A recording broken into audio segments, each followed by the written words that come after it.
Mistis. Waktu menggali itu macam ada suara orang menjerit dari antara 3 makam yang tempat Bapak gali. Jadi Bapak, begitu ya, suara apa itu? Bapak dengar kok menjerit. Gak lama lagi ada setengah meter kita gali tanah itu, keluar ular Ular. dari tanah itu. Itu ularnya warna hitam, kuning, merah. Oh, Jadi setelah itu kita tarik itu ular itu nggak ada lubang untuk ular itu bisa masuk ke tanah itu. enggak. Mistis. Misteri dan spiritual. Selamat datang kembali di podcast Mistis, misteri tentang spiritual. Aku Latifa. Nah, episode kali ini kita akan membahas tentang pemakaman. Nah, episode kali ini kita akan mendatangkan bintang tamu.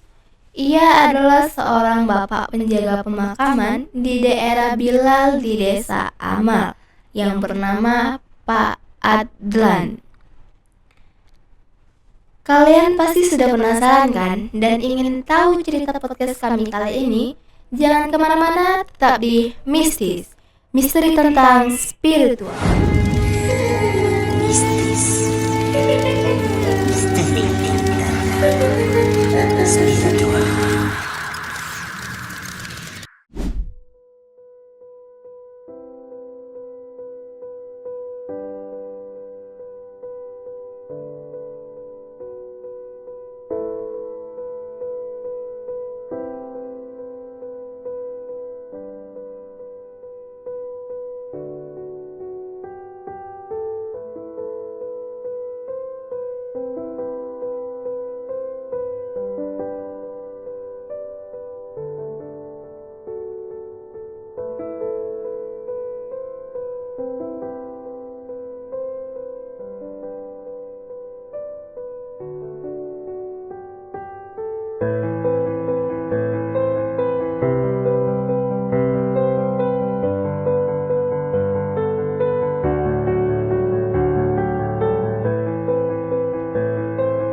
Kembali lagi dengan aku Latifa. Nah, kami sudah menghadiri bintang tamunya nih. Selamat siang, Pak. Selamat siang. Selamat datang di Mistis, misteri tentang spiritual.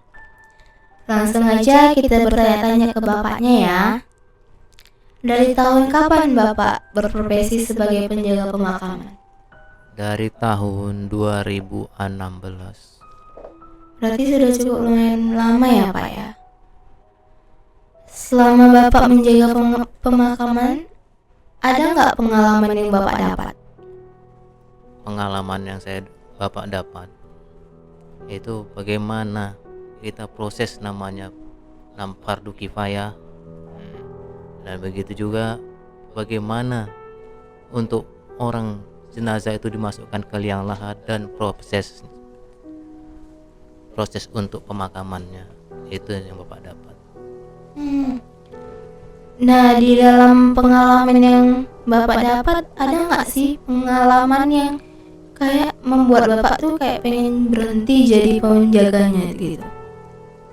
Pengalaman itu kita kepingin berhenti itu ada, tapi juga kembali gimana namanya kita juga melaksanakan fardu kifayah, membantu sesama manusia yang sedang kesusahan.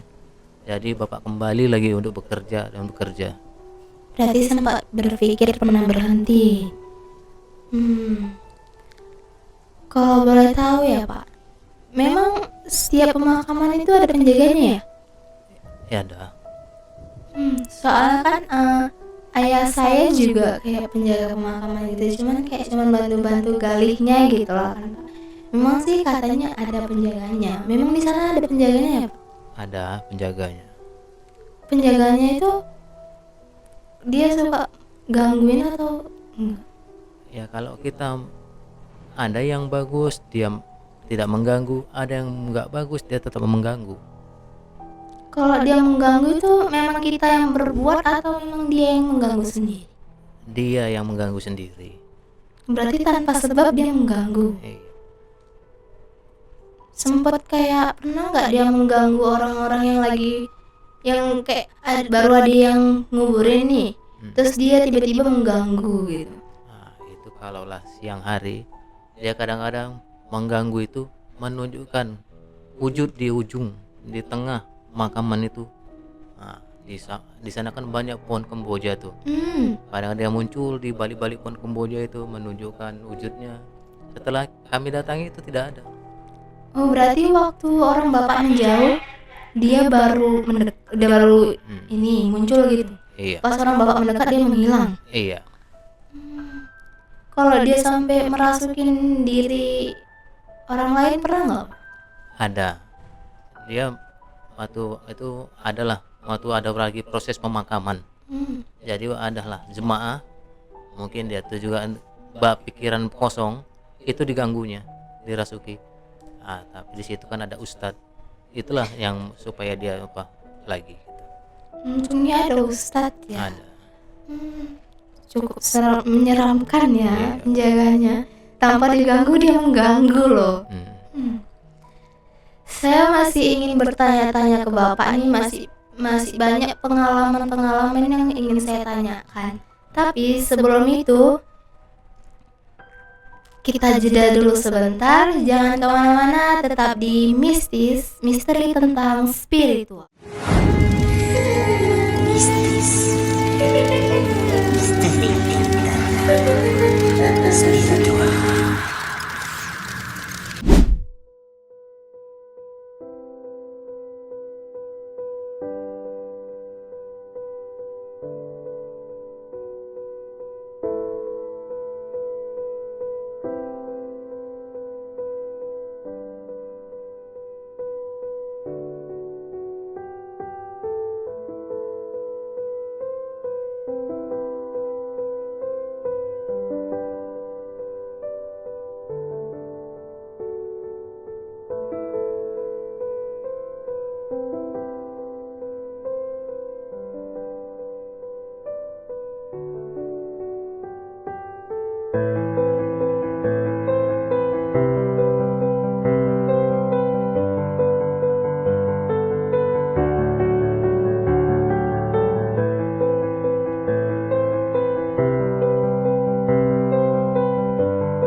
Masih bersama Pak Adlan. Nah, kita kembali lagi ke pertanyaan-pertanyaannya, Pak. Dalam penjaga pemakaman di sini, Pak, berapa jam sih Bapak menjaganya? Pagi, siang, atau malam saja? Bapak menjaga makam itu tak kenal waktu. Dari pagi, siang, sore, bahkan malam hari kalaulah diperlukan, tetap Bapak datang ke situ. Berarti nggak harus pagi, nggak harus malam, kita tetap jadi harus siaga gitu Siaga, ya. ya. Kalau misalnya ada yang mau nguburinnya malam di ini juga. Iya. Tetap malam itu dikerjakan. Berarti malam-malam tetap nguburin ya. Iya. Nggak takut dong, Pak? Tidak. Udah profesi kan. Nah, kalau malam gitu, Pak, ada nggak sih orang-orang aneh yang memanfaatkan pemakaman untuk hal-hal yang aneh gitu?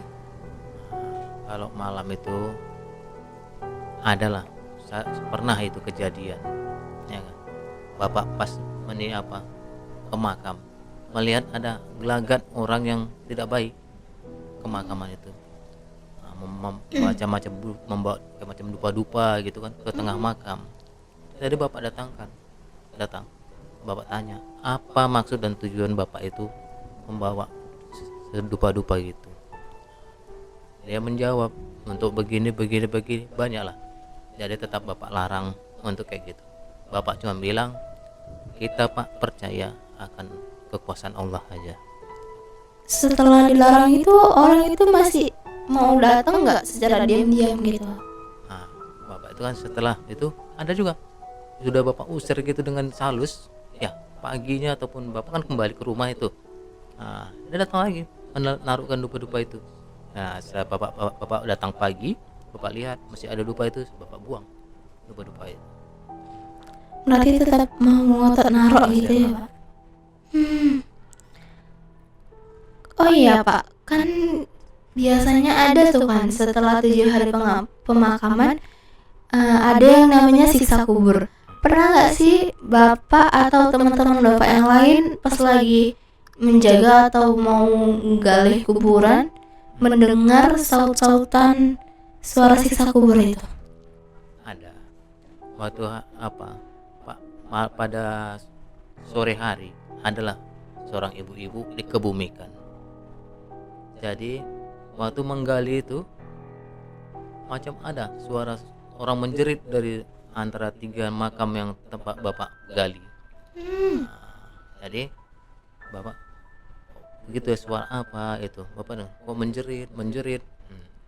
Gak lama lagi di sebelah makam bapak yang bapak gali macam ada orang kena siksa kubur. Jadi bapak tempelkanlah apa telinga bapak ke apa liang lahat itu, bapak dengar itu istighfar bapak. Mungkin inilah azab Allah yang diberikan kepadanya. Itu. Orang kadang menjerit ada.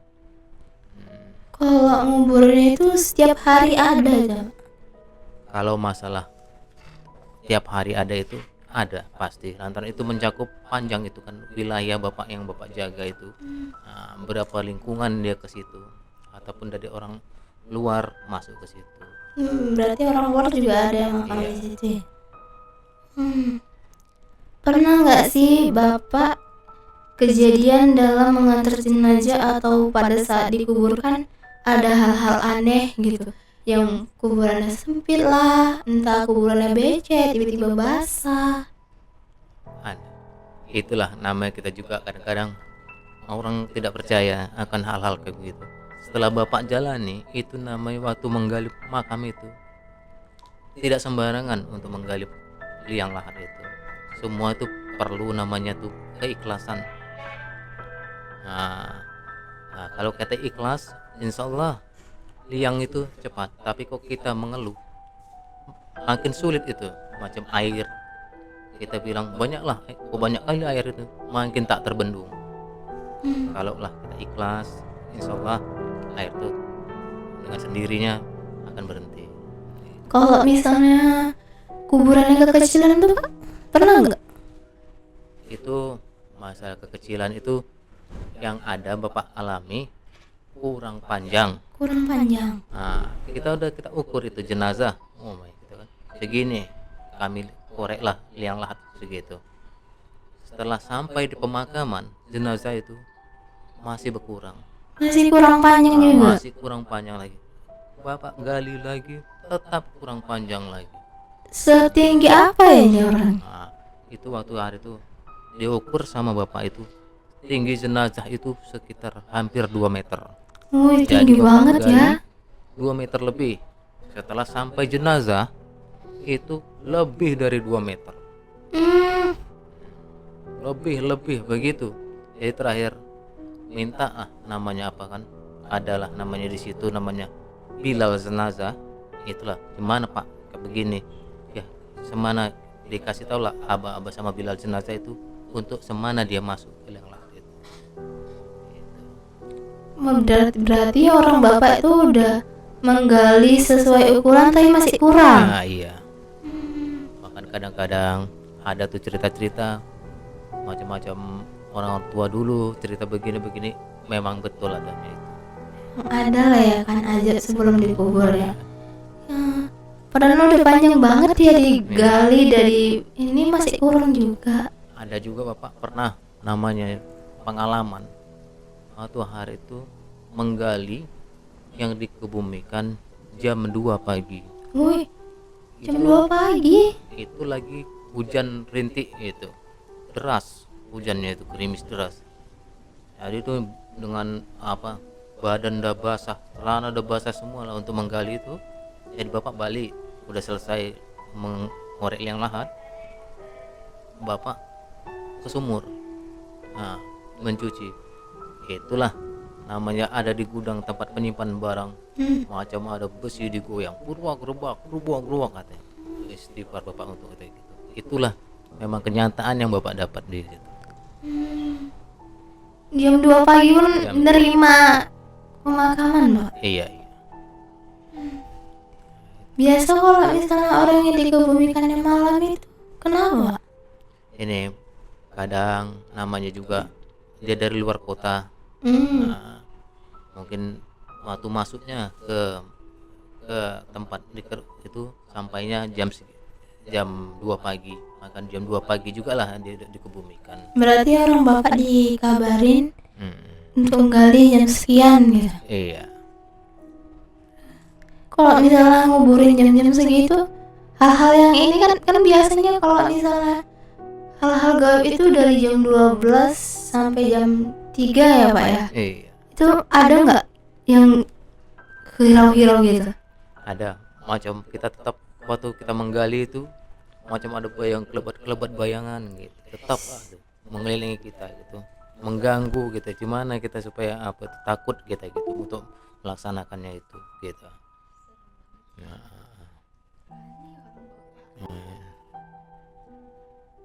Enggak sih Pak, Bapak atau orang lain gitu menemukan orang-orang yang menaruh jimat atau sesajen di pemakaman gitu, atau yang orang-orang yang memanfaatkannya lah gitu. Ada waktu itu Bapak tuh ada kawan lebih tua dari Bapak, penjaga makam. Ada lah namanya, keluarganya datang membawa sebentuk benda itu berupa keris. Jadi keris itu disuruh tanamkan di makam keluarganya. Padahal udah dikubur gitu, maksudnya dikorek gitu. Keris itu ke situ. Nah, udah dikorek, udah ditanam gitu keris itu. Nah, besoknya kita lihat itu tak ada lagi tuh bekas apapun. Nah, jadi kita nggak akan dapat itu namanya bendanya itu lagi. Gitu. Itulah mungkin mistis tadi itu kan kita nggak tahu. Berarti kalau misalnya ada orang yang minta kayak gitu, orang Bapak nerima gitu? Maksudnya gimana tuh? Kalau misalnya ada orang yang mau naruh jimat-jimat gitu, orang Bapak nerima? Kalaulah untuk kebaikan kami terima, tapi namanya untuk niat jahat itu tetap kami tolak, apapun ceritanya. Pernah nggak Pak ada orang kayak orang disebut orang pintar lah gitu, orang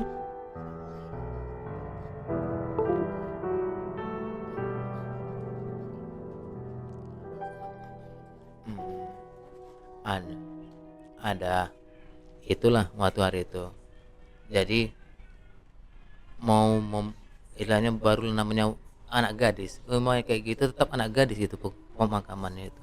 Jadi nanti tetap mengambil kain pocongnya itu, tali pocongnya. Itulah untuk berbuat yang enggak baik itu.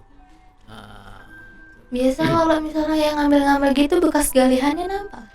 Ada, itu orang tetap pakai tangan, tidak pakai alat apapun. Berarti rusak dong kuburannya. Iya.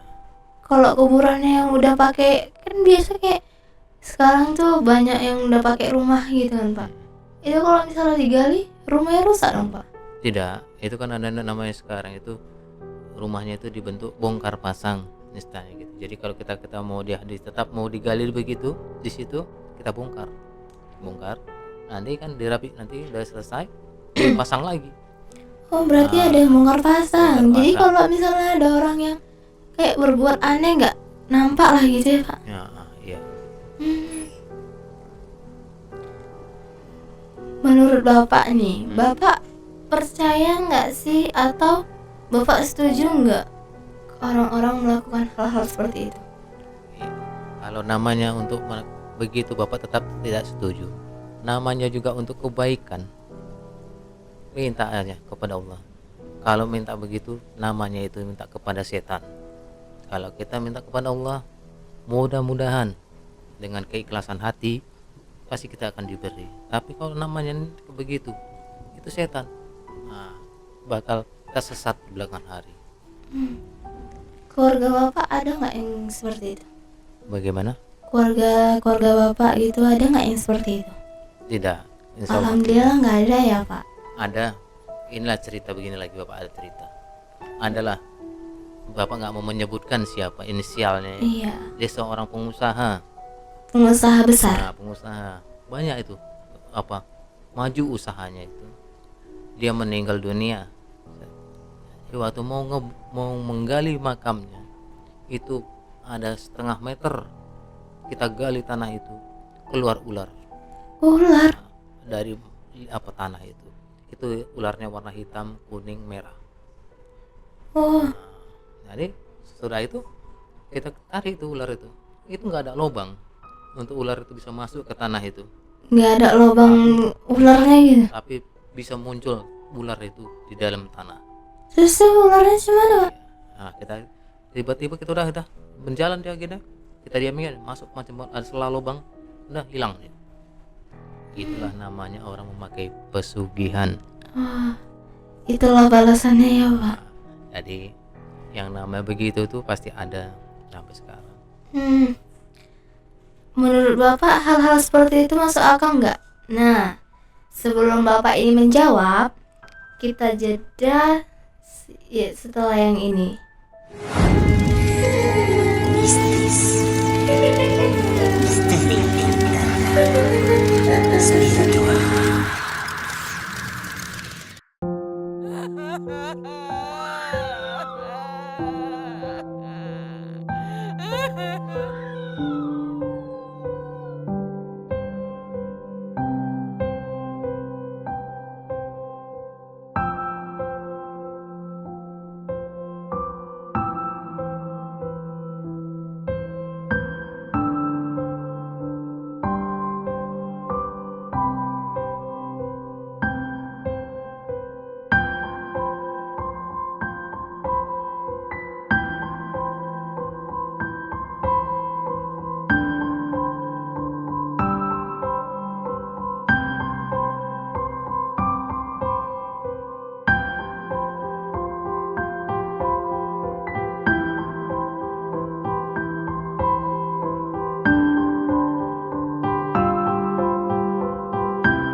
Tolong saya Bu. Gitu aja lebay.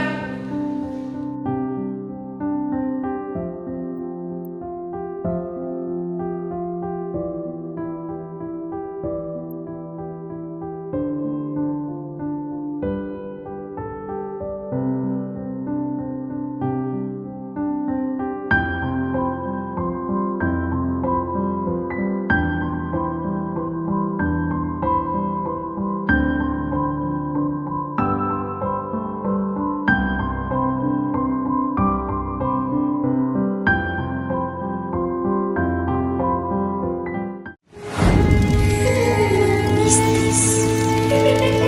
Misteri interna. Spiritual.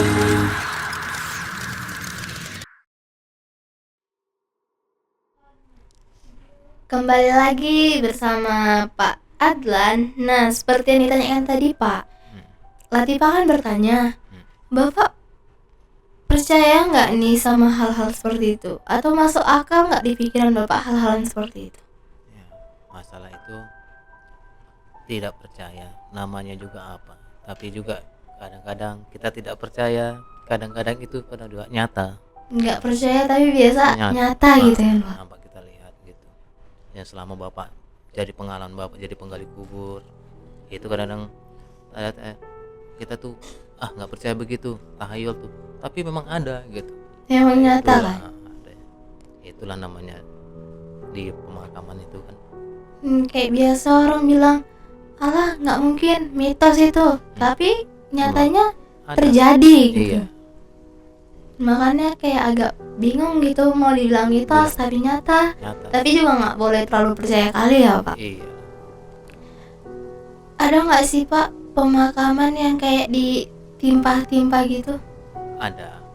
Itu macam sekarang lagi namanya di pemakaman udah cukup padat. Udah cukup ramai, udah terlalu banyak ya Jadi, Pak. untuk mencari celah itu udah nggak ada lagi lahan baru.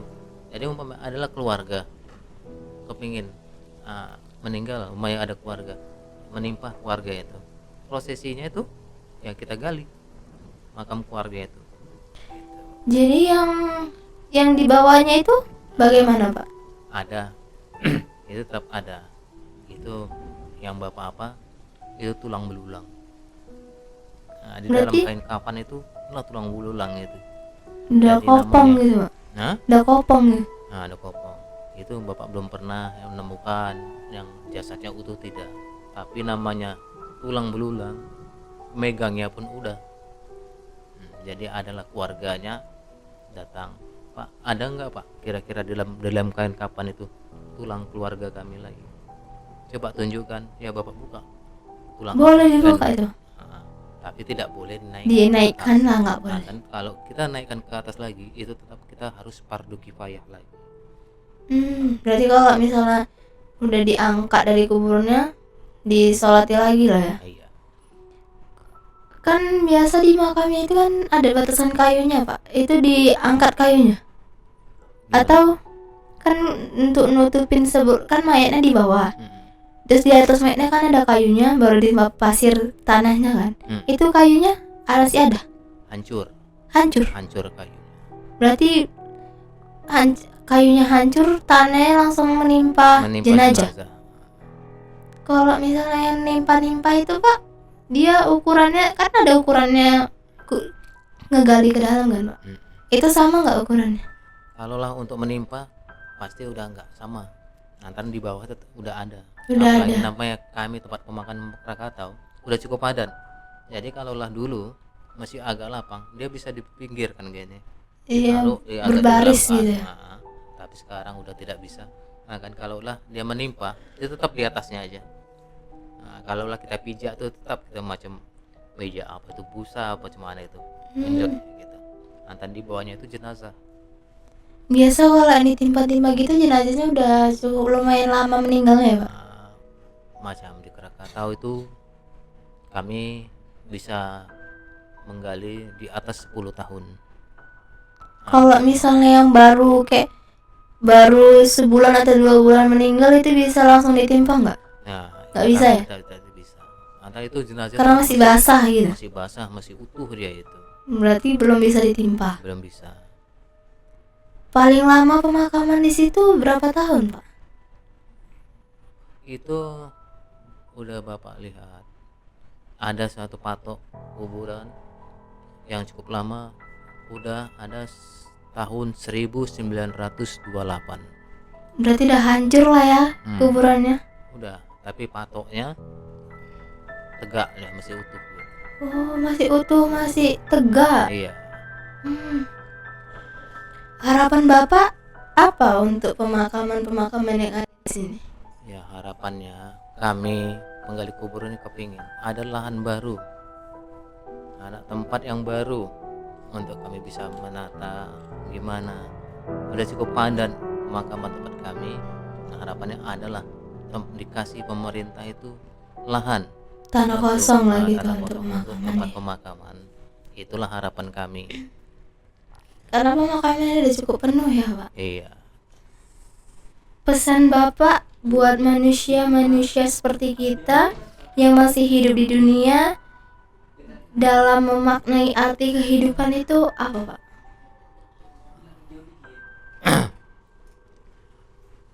Ya harapan Bapak kepada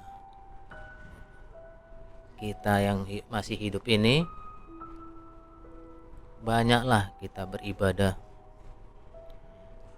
Semoga amal ibadah kita diterima yang kuasa, Amin. dan kita pun lancar segala urusan, dan kita umpamanya dipanggil kepada yang Khalik, tidak ada kendala apapun. Itulah Bapak memohon kepada generasi muda ini. Karena kita nggak dibawa cuma nama beribadah ya. Amal ibadah yang kita bawa. Banyak-banyaklah beribadah, berbuat baik. Nah, di setiap manusia itu pasti bernyawa dan akan mati. Untuk kita sebagai manusia yang masih diberikan kesehatan, keselamatan, harus selalu membenah diri untuk mencapai kebahagiaan untuk di akhirat nanti. Saya Latifah dan seluruh tim pamit undur diri. Terima kasih, sampai jumpa.